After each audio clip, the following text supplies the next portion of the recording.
Assalamualaikum warahmatullahi wabarakatuh. Jumpa lagi di channel Buya Family bersama saya Fajria.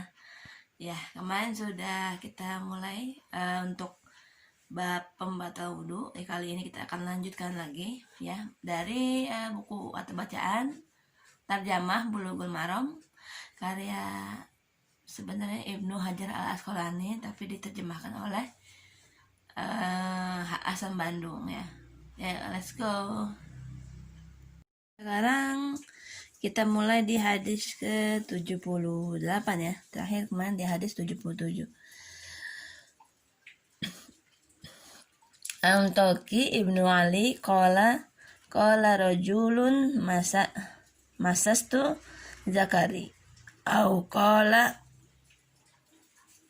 ya ar-rajulu yamassu zakarahu fi shalah alaihil wudu'u faqala nabiyyu sallallahu alaihi wasallam la innama huwa bad'atum minka akhrajahu al-khamsah wa sahahu Ibnu Hibban wa qala Ibnu Madini huwa ahsanu min hadisi Bush Ar-Rah, yang artinya dari Talik bin Ali, ia berkata, telah berkata seorang laki-laki, saya sentuh kemaluan saya, dan ia berkata, seorang laki-laki menyentuh kemaluannya di dalam sholat, adakah wajib atasnya wudhu? Maka Nabi Muhammad SAW bersabda, tidak, hanya ia sepotong anggota daripadamu. Dikeluarkan dia oleh 5 dan disahkan dia oleh Ibnu Hibban. Dan telah berkata Ibnu Al-Madini, ia itu lebih baik daripada hadis Busroh, yaitu hadis ke-79 nih berikutnya ya berarti ya. Lanjutkan baca.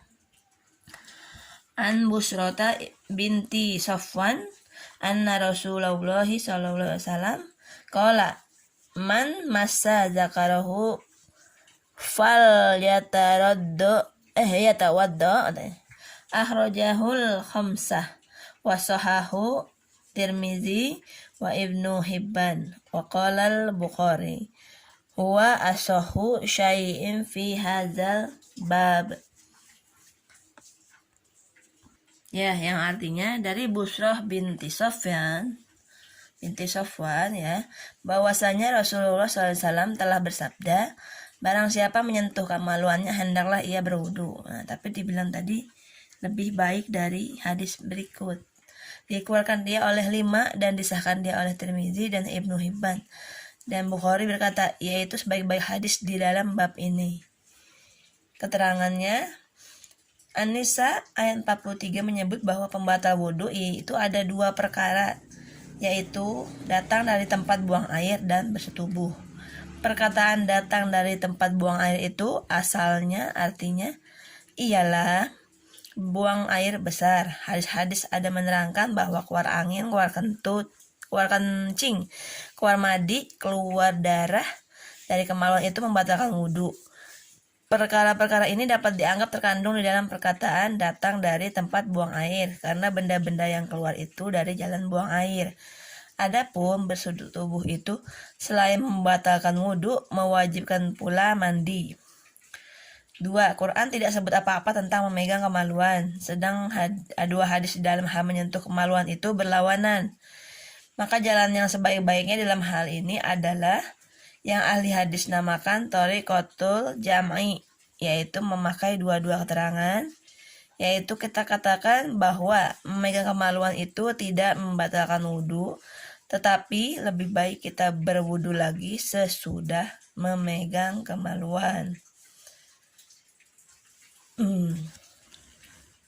Ya, hadis ke-80 An Aisyah anna Rasulullah sallallahu alaihi wasallam qala man asabahu qay'un aw ru'afun aw qalasun aw mazayun falyatawaddo summal yabni ala salati wa huwa fi dzalika la yatakallamu akhrajahu Ibnu Majah wa dha'afahul da'afahu Ahmadu wa ghairuh.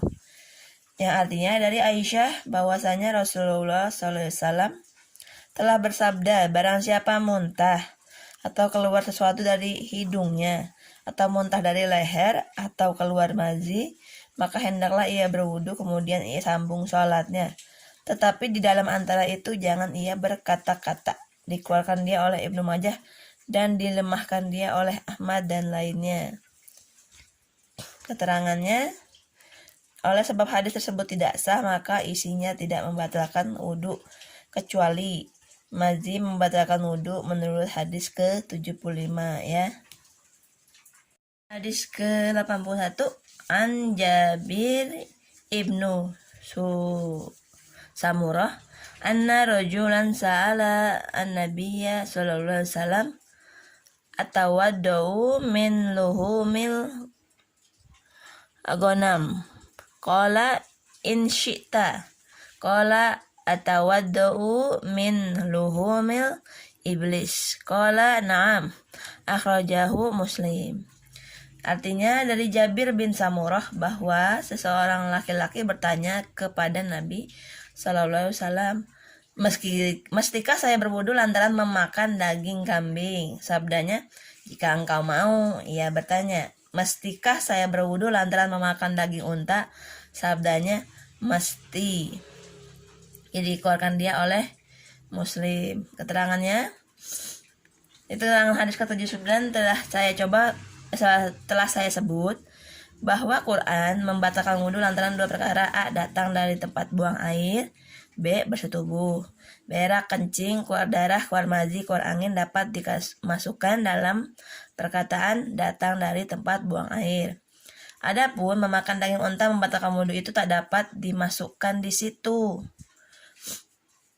Oleh yang demikian sebaik-baik jalan ialah kita gunakan thariqatul jam'i. Ya, ini cara memakai dua-dua keterangan, yaitu kita berkata bahwa sesudah makan daging unta, kalau hendak sholat lebih baik kita berwudu, tetapi tidak wajib.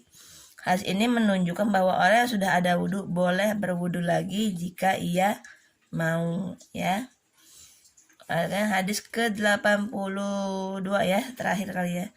An Abi Hurairah qala qala Nabi sallallahu alaihi wasallam, man ghassala mayitan falyaghtasil wa man hamalahu fal yatawadda.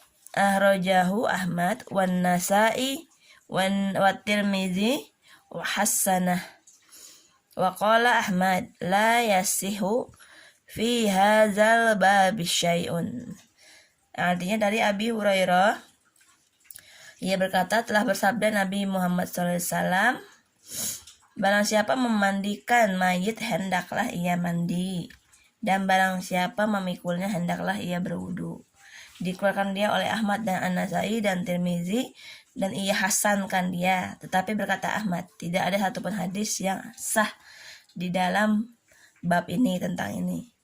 Keterangannya, sungguh pun Tirmizi menganggap hasan akan hadis ini, tetapi lantaran sudah dilemahkan oleh Imam Ahmad, maka tidak dapat dijadikan alasan. Ya, karena mungkin namanya juga hanya memandikan kemudian memikul kali ya, jadi tidak wajib berwudu. Tapi kalau mau sholat jenazah misalnya dibawa ke masjid, ya wajar kalau disuruh berwudu seperti itu. Ya, sekian dulu hadis kali ini sampai 82 ya. Nanti kita lanjutkan lagi sampai hadis 90-an ya kalau nggak salah untuk membatal wudu. Jadi yakinkan diri kalau memang batal dengan kencing atau buang air kecil dan air besar, kemudian keluar angin, ya selain itu tidak batal gitu ya. Semoga bermanfaat buat teman-teman semua, biar lebih mantap lagi ilmu kita soal ya kehidupan sehari-hari begitu ya. Wabillahi taufiq wal hidayah. Wassalamualaikum warahmatullahi wabarakatuh.